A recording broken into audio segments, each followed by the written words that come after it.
In this video, you are going to learn everything that you need to know about email marketing with the help of a special guest. So make sure you watch this video if you are struggling to send emails, you don't know what to send out, or you're just generally not making enough money online. Now, I do want to warn you that the audio quality on my end isn't the best. I still have an amazing interview with my interviewee here, or interviewer, but just watch the video because I think it can help you make more money as soon as today. As I mentioned, YouTube, I have a special guest here. His name is Ron Mackey. He is what I would call an actual expert when it comes to email marketing. And in the rare instances of people saying stuff on the internet, I actually tried his advice, as I do with tons of things that I see in here. And his advice actually worked within hours. He said, do this. I found him through TikTok. If you aren't on TikTok yet, this is another reason to get on TikTok. But I'm going to bring him in. I've got a bunch of questions that are going to, I guarantee, help you grow your business, because in the 5 minutes that I watched his YouTube videos, it helped me a lot. So I'm going to rapid fire a bunch of questions at him. Hopefully you get as much value out of it as I have already through his content. So let's go ahead and bring him on. Hey, Ron, how are you today? I'm doing great, man. First off, thank you so much for bringing me on. I don't get to talk as much. Usually on my other channel, I'm doing a lot of the interviewing. So it's nice to be on this side because I could talk all day about email. So please forgive me if I nerd out on them. No problem. So I actually stumbled across Ron in a TikTok video. It said, do this simple thing to your email list right now. I did it, and a bunch of people bought my product. So from there, I applied what he said. In a matter of hours, I saw a substantial increase. And that's why I wanted him to come on today so that he can talk about things that he loves to talk about, which is email marketing. So let's go ahead and get into these questions that I have that I guarantee are going to help you grow your business. Number one, how many emails should I have in my autoresponder? For me personally, I believe the sweet spot is around 5. Yeah, it should. And I do things a little bit different, and it depends on what your business is. Okay. You have to modify it a little bit if you're selling physical products or if you're selling digital. The very first email, it should be, hey, here's your thing. Like, I know so many people that don't give that or pull the switcheroo, and that's wrong. So give them the thing and tell them I'm going to be emailing you about some other things. The next one, I like to send 6 hours later, and it's just, did you get that thing? Okay. That does two things. One, sometimes your emails will land in spam or promotion, and the people that signed up don't get it.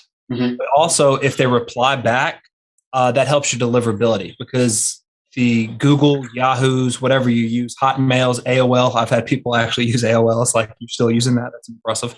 Mm-hmm. They go, oh, there's a response back. So this is a real person. I'm going to put them in the inbox. Okay. The third one is, I like the hero story. Everyone wants to know, like, what makes you different? How did you start that? Mm-hmm. The fourth one is like a belief builder. So whatever you are in niche, you have something that you believe that everybody else is doing wrong. Sure. And you want to share why. And then the fifth one is another, like, hey, the one you kind of used. Hey, I've got this thing. Would you like to be a part of it? And that's like a very simple welcome series for digital owners that gets people to download your thing, talks to you, and you can actually have a conversation. I'm big on conversations on email. Okay, perfect. And so it's funny, you mentioned the journey. I kind of talk about the same thing, whereas the Moana sequence or the Disney princess sequence, where, their life is going great and then they run into these series of hurdles. And then within the hurdles, there's smaller hurdles, I should say. And, it sounds like you're kind of doing the exact same thing through email marketing. So that's awesome.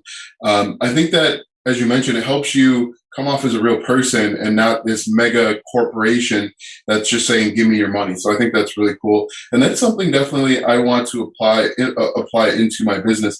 I've seen people that have 365-day autoresponder email sequences. So that's too much for me. I like systems because my background, I got a dual degree in mathematics, computer science. Okay. So I like systems, and I feel as if the 5-day welcome series, and then you put them in your autoresponder. I mean, not your autoresponder, your broadcast, and then you can start doing it. Because if you go, I've done something like that before. I've done like a 20-day autoresponder, and it has a diminishing returns the longer it goes. Sure. And I just like to go ahead and get them into my everyday emails, because I feel as if my writing is better than what those automations are. And I can tell stories and things that are more relevant. So Okay. I'll be top of mind in the inbox. And I truly believe that email is like the new blog. Hmm. Like no one goes to blogs anymore to read it. But if I like you and you're in my inbox, I'm gonna read whatever you put out there. Sure. It's kind of like the 21st, 22nd century. I don't know. Yeah. I don't know. I just show up every day. Exactly. It- Thank you. Thank you. Just every single day, man. That's all you got to do. awesome. So, question number two: how do you write sales emails without being salesy? Now, this is the thing that I probably struggle with the most. I know it's hard for everybody. You want to obviously send out an email and collect money and collect payments, but you don't want to come off as the guru that's saying "give me, give me, give me." So, what is your tip for writing emails that get sales but aren't just too salesy? I stole this from an email marketer named Ben Settle. He's Okay. tremendous. He calls it infotainment. You want to entertain. Okay. And you can do that by how you tell a story. Get something that's happened in the news. I'm a big football fan. So if I can tie something into football and then tie that into my product at the end, that's you're giving them entertainment, you're talking about something, and then you correlate or pivot just a little bit to what your product does, whatever it is, course or anything. Okay. And people are like, oh, okay, it's not blatant like, hey, buy my stuff is the subject line. And the copy is like, hey, here's the link, buy my stuff. You've got to entertain. It's kind of like you on the YouTube channel and your TikTok, you've got the hook, you're engaging, and then you have a call into action at the end. Follow me or comment or something like that. It's kind of the same principle. Okay. And another thing is if you don't feel like selling at all, I like to use a PS at the end as a soft sell. So just tell them a lesson or Mhm. entertain them or something and sign off. And they're like, hey, PS, I also have this great course that I think might interest you. You can check it out here. And then have a link to the course. And if you have your back end stuff, like all your automations, browse abandon or cart abandon, and they click that and then they go to the site and they Okay. don't buy, you can have your automations kick in and try to sell really hard then. Okay. Awesome. So I have a question that's going to come up later, but I just want to kind of double back. How should you format your emails? I know that you said kind of like hook, story, offer. Is that how you approach all of your emails? I try. I really, really, really spend a lot of time on the subject line. To me, that's a really important because you can have the best copy in the world in your emails, but if they're not opening the email, it really doesn't matter because you have to get them to click that. So I like curiosity based emails or subject lines. I tend to, if I'm feeling stuck, go to YouTube and go to big YouTube channels and just see what are they using as a title, and then that'll get my brain firing. Like, oh, I could modify that to whatever my niche is as a subject line. And then Okay. once you do that, you always want to keep them reading.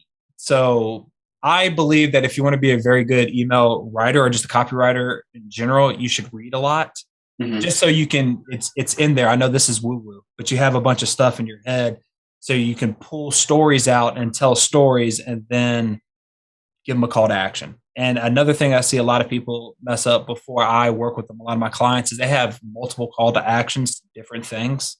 I like just one call to action. I like to write one email to one person with one thing I want them. Okay. And then after that, take it away. Awesome. Awesome. That's a really good tip. I was reading this book about email marketing. It's called, I think it's like Take Their Money or something like that. Give them their money. It's something like that. And he recommends, along what you're saying, he said every day you should read copy, you should write copy, and then come up with an idea. So, yeah, no, it seems like everyone has the same kind of thinking. It's maybe just framed a little bit different, which is really cool. And it makes me excited to go out and write that next email. And hopefully, I kind of remember some of the things that we covered. The best thing to do, the best piece of advice is with my clients is like, hey, I think English teachers really messed us up because we think of the 5 sentence paragraph, and you got to do all this stuff. It's just like, no, open your email and pretend like you're writing your best friend. Yep. That is all it is. If you really believe in your product and you think it can help this person, how would you talk to a friend about this product? You don't go up to your friend and be like, hey man, buy this. No, you usually tell them a story and how you found this product or this thing. And then you're like, you should really try it out. And you just give it to them. that's essentially the thing. A lot of people can be great email copywriters or email marketers. They just have that mental block of 11th grade English and their teacher telling them, no, you're not writing them right. You got to have a thesis. You got to do this. You got to do that. And it's like, no, you just talk like you or write like you speak, and you'll be a lot more successful.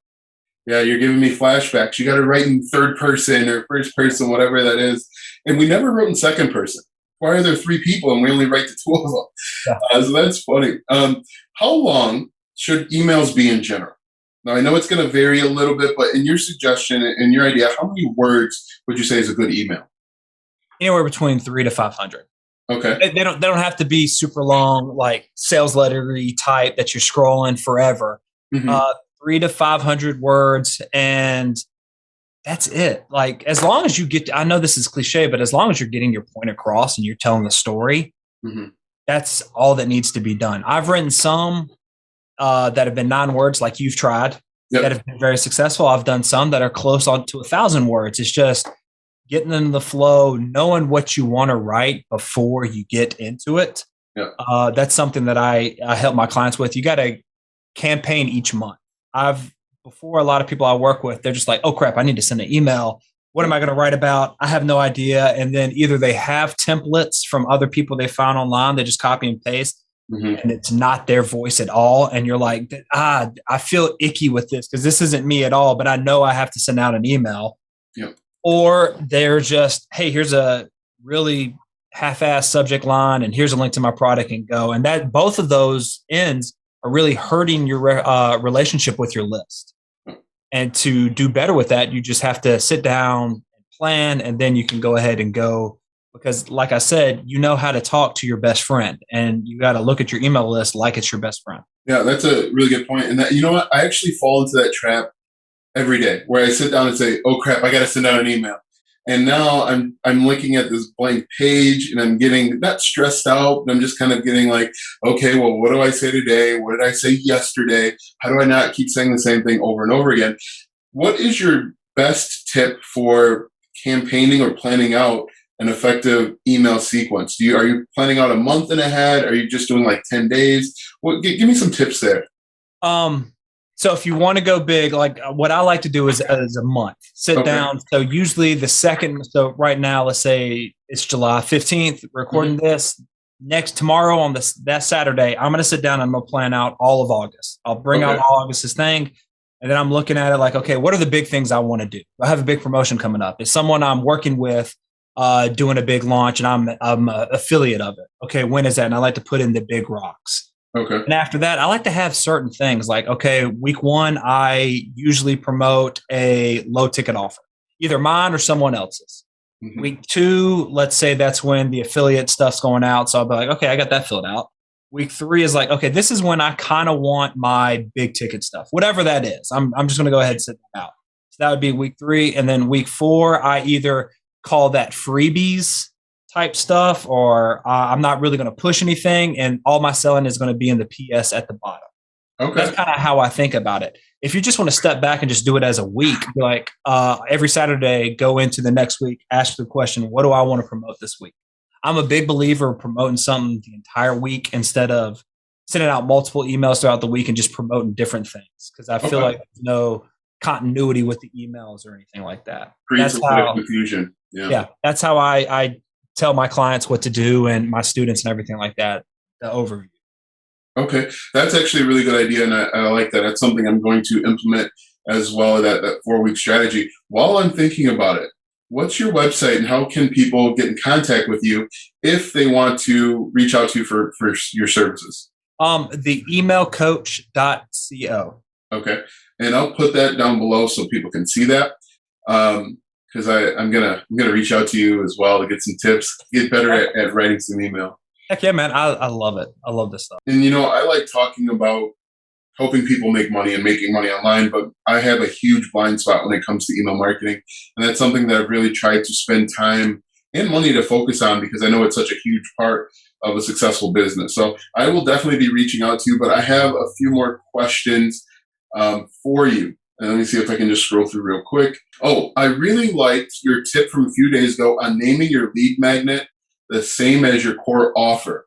Can you explain that just a little bit more, please? Oh, Yeah, we both have chair miss engine. And this is something I stumbled upon in my football business that I messed up, and I was like, "Oh my goodness, why didn't I do this?" I like to have congruency, like I said, all the way through. hmm And a lot of clients that I've talked to, they have different lead magnets named for different things, and then they have one core product they try to push, but there's no consistent through line through everything. Sure. And in my football business, I just stumbled upon it. I have an ebook called the 80-20 approach to football, or whatever that is, or simplifying the 6 play system. I can't remember. It's been so long. And I was like, okay, well, I'm just going to call a course that as well. And I saw that when my league magnet was, it was the 6 play system. And then I had a course called the 6 play system that dove even deeper into whatever I was talking about in the league magnet. My conversions just skyrocketed. And I went, oh, okay, I think I accidentally stumbled upon something right here. And when I have worked with clients and we've done the same thing, their conversions in their email just expanded because the people came in through that name. So for me, it's the 6 play system. And then when you're talking about a course called the 6 play system, they're like, oh, well, that's already ringing a bell for me because I downloaded that lead magnet. I want this course because I like this lead magnet. I consumed this lead magnet. I want more. But if, for instance, if you are a bodybuilder or a fitness person, you have like my couch body, and then your product is like the extreme body, those two aren't connected. So in my mind, I don't know what you're talking about because I got this thing that you were promoting and now you're promoting something else. There's not a consistency. And I like things being consistent because it simplifies things for me and for everybody else, because now you don't have to worry about, all right, what was that thing I was promoting? And then what's my end goal? I want to take as much thought process out of email marketing as possible, because as business owners, you know this, we have a lot of things to do. We have to do social media. We have to actually run our business. We have to do email marketing. A lot of us have families. So then we have to spend time with our families. And I found that a lot of stuff when I was in my business, I was there with my kids and my wife physically, but I wasn't there mentally because I was always thinking about something else. And when I simplified things, I was able to be more present with them. And that's really, at the end of the day, that's why we work for ourselves. We want to be with our family, but I want to be there totally. And that's just something I found. That's another really good tip that I plan on implementing. Now, the question that I have for you, they're asked for to help everybody. Really, this is a to ask to help me type of thing. But because I think that, as I mentioned, email marketing can be effective regardless of the product or service that you're selling or promoting, as an affiliate, as a small business owner. And so I really appreciate your time and all the knowledge that you have shared with us thus far. Another question that I think comes up a lot is, do you scrub people from your email list? And when I say scrub, remove them after a certain period of time. And if you do, how long? I don't. Okay.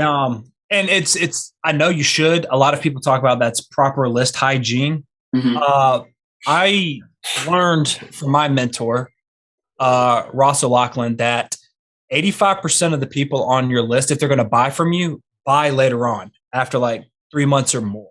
Sure. And when I went back and looked at my own data, I saw coaches and people with my football stuff bought like 4 months after they signed in and came to my list. And a lot of them, there were some times where they bought something on like month 6 and they didn't open an email for 2 months because life got in the way.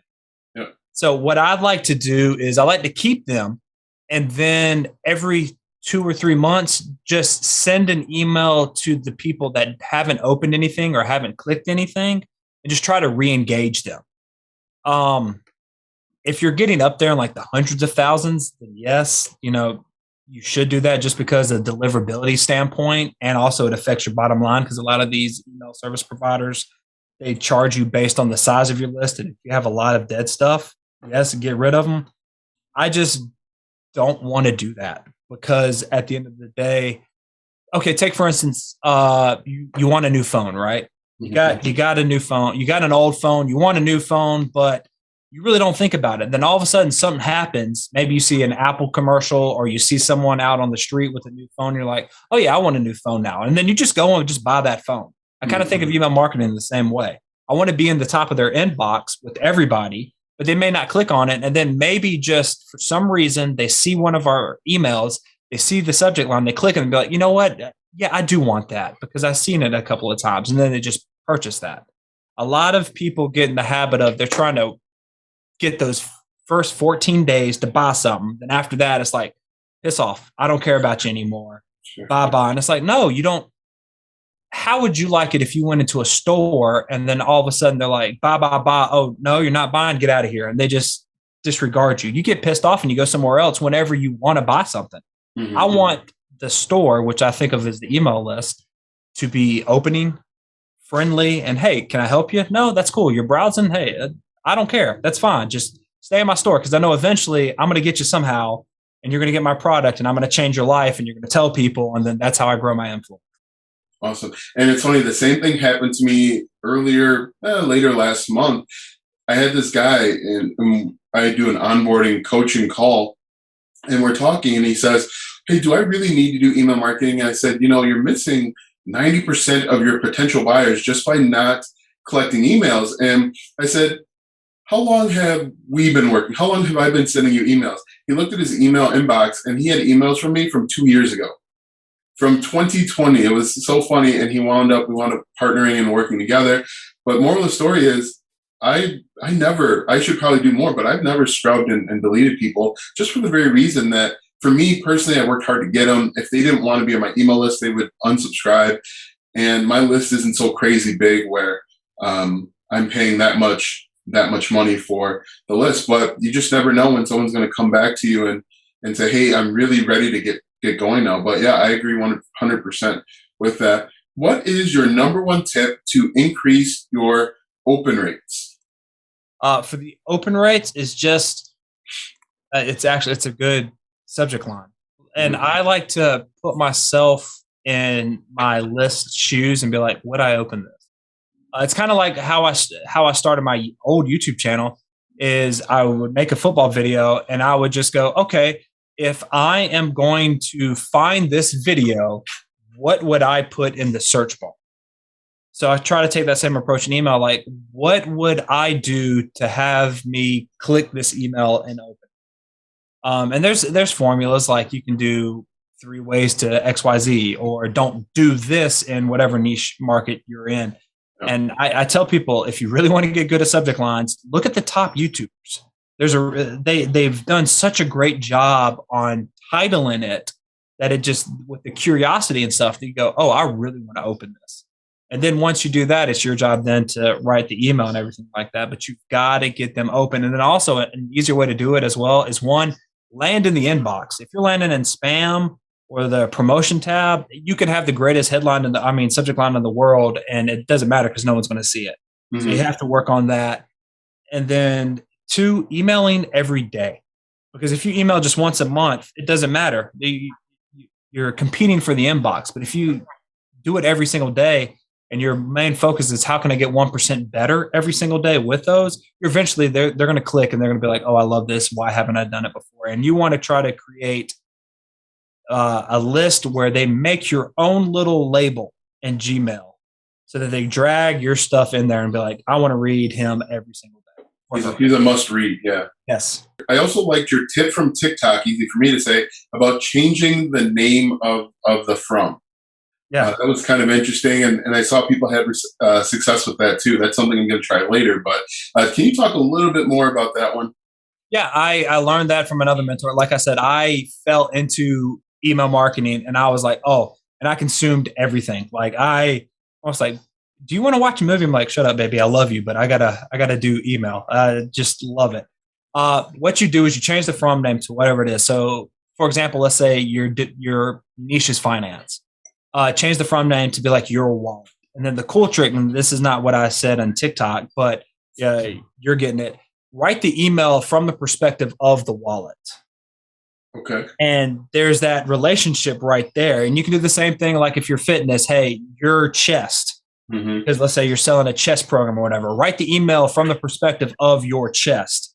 And what that does is, one, you don't see that many like your wallet. What are you talking about? Or your chest in the inbox. I'm going to click that. And then 2, there's a connection between the from name and the email. So it makes it entertaining. And the number one thing for marketers is never be boring. So Yep. now it's like, oh, he's writing it from the perspective of a wallet. What the hell is this? I'm going to keep, reading it. And as long as they're reading, and then you have one call to action, like I said earlier, you're going to make a lot of money. That's funny. The wallet example, it's got my wheels, spinning and turning. When people see something like your wallet, because I've seen this before, like your wallet, you kind of get like nervous. You get like a jolt. Like, why is my wallet talking to me? Did I do something wrong? And then it forces you to open that email, and now you're like, your subject or your email says, hey, your wallet's empty. Do this to fill it up, and it could be, take this course or whatever it may be. And the same thing with your chest. Hey, your chest is flabby.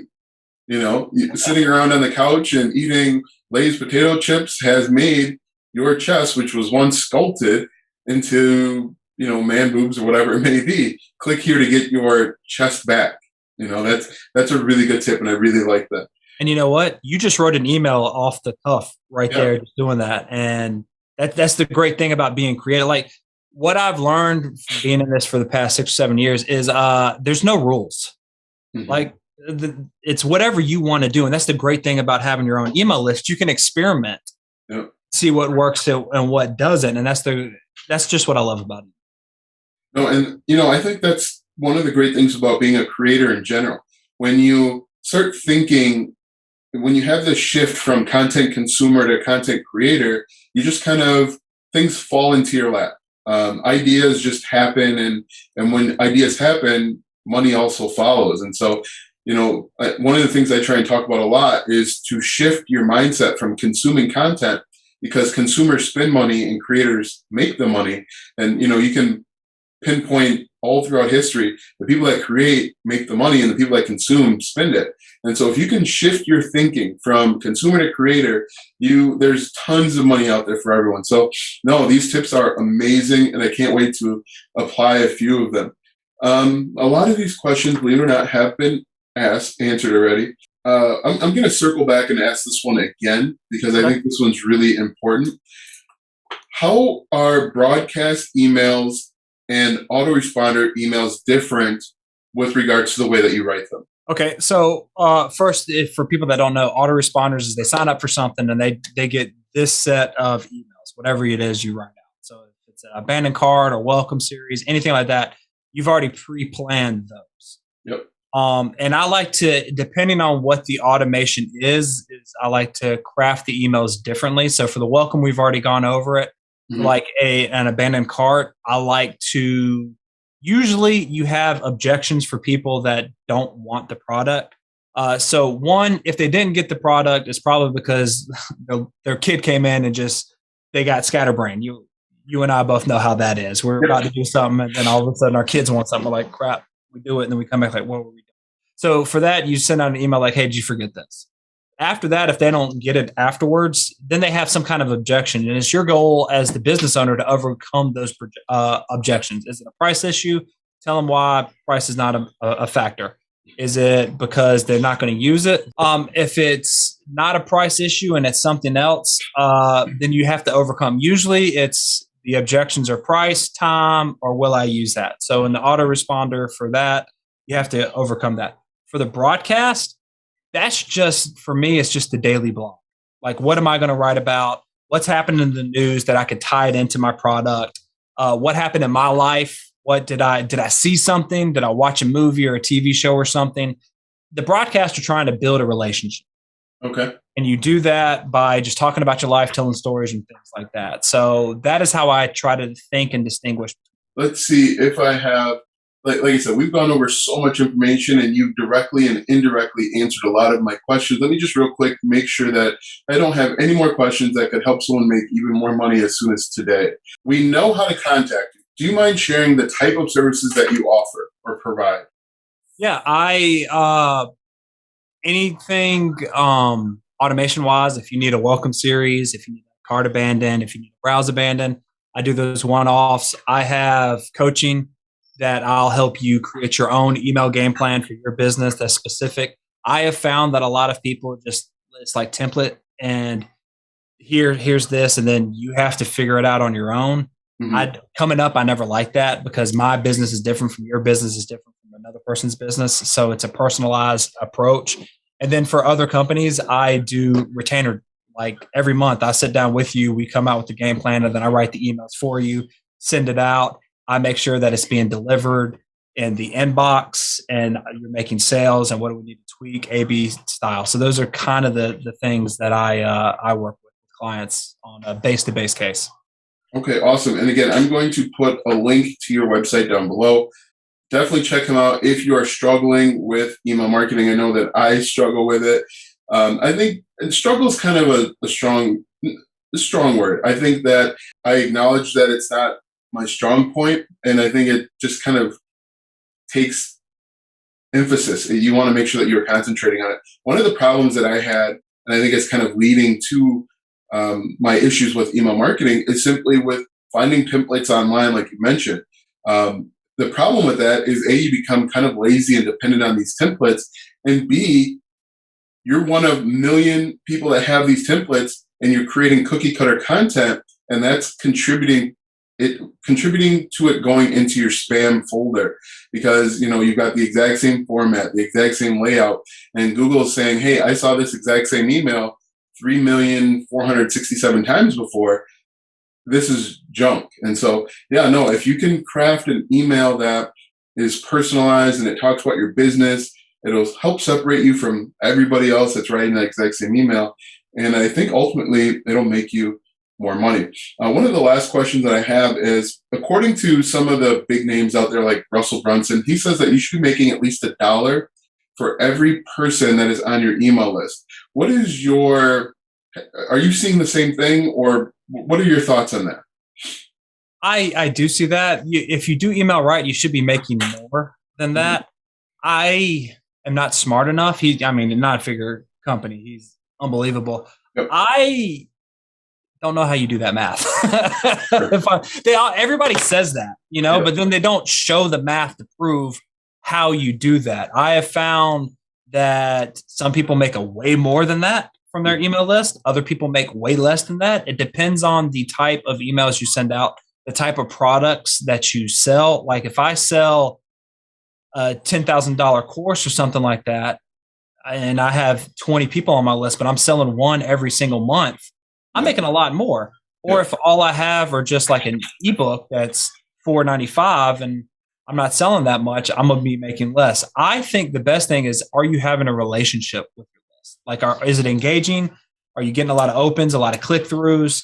Because a lot of things go into that number based on the product you're doing. The best emails in the world cannot sell a turd product. Yeah. And I think a lot of people don't really, one, understand that, or two, want to dive into their product. Is it really good enough to sell? Hmm. And if you can fix that, then you'll be making a higher number. That just sounds like a good thing to say. And then when I really don't like it, because then if you're not hitting that number, you think you're a failure.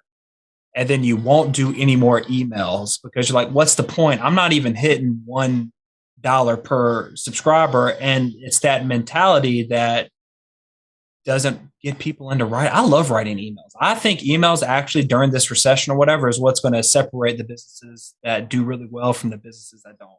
Because Sure. those that are running a lot of ads, that's going to go up, skyrocket. And it's going to place a lot of people out of getting people on their list through paid traffic. But if you have a social media presence that you can drive people to a list and you are engaging that list, you're going to do so well in this recession. I'm not an economist, but everybody that's talking about it says it. And I just want you to work on, not you, just like anybody who's watching Yeah. it, building that relationship with your list, because it's going to come through big time. No, these are really good tips. I can't wait to watch this back again and make more notes so that I can apply what I'm hearing or what I'm seeing. Let me just see if I've got any more questions, because I know that you're busy. You've got the kids behind you, and I don't want to take up too much more of your time. What's one thing that no one knows about email marketing but everyone should know? That it can grow your business 10x. I think personally, me, and from my experience working with myself first, creating this system, email system, and then working with clients, this right here, email will grow your business faster than paid traffic will, because it's something you own. You're not reliant on another platform. I don't know about you, but I see so many people like just get deplatformed for sneezing now. Yep. And they've built their entire business on a social media platform for that to be taken away. Yep. And they're like, oh crap, I don't know what to do. When you have an email list and it's growing through social media organically, I think that's the 1-2 punch. And then you are building that connection. You sell a lot more stuff. How many times have you bought something from someone? Case in point, my wife and I got a car about 4 years ago. I did not want to get a car. But the car salesman was so friendly and not pushy and actually answered our questions and was open and honest that I was like, holy crap. I mean, yeah, I walked out there in a brand new car and I went, that guy was amazing. What the hell did he just do? And he was just being authentic. I think in this day and age, a lot of people aren't authentic and people can sense that. It's like a sixth sense we developed since COVID. Yep. And if you have a list and you're actually being authentic, showing up, just telling people what you've learned, and then if your product's really good, you are going to see so much growth in the upcoming years. Because a lot of people haven't put that investment into their list. They think they can just buy their way to riches. And that's not, I don't believe in that. Yeah, the two things that I think are non-negotiable for business owners is having an email list and having your own website. Yeah. If you don't have those two things, I think you're just pretending. That kind of sounds rude or harsh, but I mean, in reality, if you don't have your email, like you said, we've seen people that just disappear overnight because they were creating content on TikTok, and then TikTok deplatformed them. You also have to worry about the changes in the algorithm. A year and a half, 2 years ago, it was easy to go viral on TikTok. You sneezed, you got millions of people, and it was great. Now you have to put a little bit more effort and try a little bit harder, but the algorithm changes. People's tastes change. We don't know that 6 months from now, nobody's going to be on TikTok. Yeah, no, I am excited that we got to connect. I want everyone to check out your TikTok account and follow because you provide awesome tips frequently. What is your TikTok handle? The Email Coach. The Email Coach. Go follow him. He's got great tips for you. Also, your email, your website one more time. theemailcoach.co. Awesome. Thank you for jumping on, Ron. It has been an incredible experience. We've spent 45 minutes together. We could probably spend another 6 hours talking about making money online and all of the different aspects. So thank you very much. I appreciate it. Do you have anything else you want to share? No, I appreciate it. This is fun. And anytime you want to jump on and talk how to make money online or emails, I'm always game. I love this stuff. Awesome. Perfect. Thank you very much. You have a great afternoon and a great weekend. You too. All right, thank you. Now that you've seen how to make money with email, click the first link in the description for my free 4-step cheat sheet to make money online with products that you already own. Click the first link in the description or go to alstongodbolt.com/start. Watch these videos next for more tips and tricks to make money online. Also, check out my website, alstongodbolt.com, for even more tips, tricks, and tactics to make money online. If you like this video, go ahead and give it a thumbs up, subscribe to my channel, and share this video with 5 of your friends.